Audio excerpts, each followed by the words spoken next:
స్వయంభూ శ్రీ వరసిద్ధి వినాయక స్వామివారి దేవస్థానం నుంచి శ్రీ బ్రహ్మరాంబిక మల్లికార్జున స్వామివారి దేవస్థానం శ్రీశైలంలో జరుగుతున్న మహాశివరాత్రి బ్రహ్మోత్సవాల సందర్భంగా పట్టు వస్త్రాలను సమర్పించారు. కాణిపాకం దేవస్థానం ఈవో పెంచల కిషోర్ పాల్గొని పట్టు వస్త్రాలను అందజేశారు.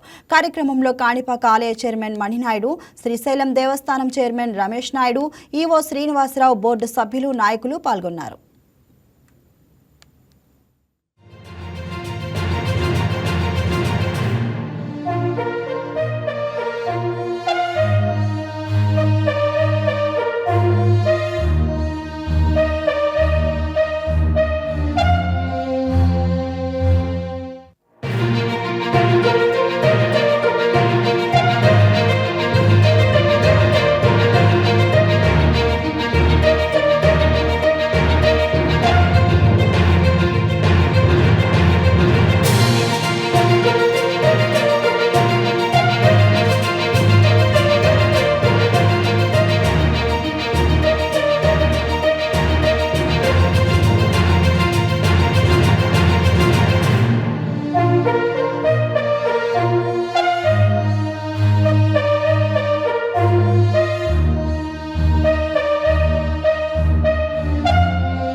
ఈ వీడియో మీకు నచ్చినట్లయితే లైక్ కొట్టి షేర్ చేసి వైకే టీవీని సబ్స్క్రైబ్ చేసుకోండి.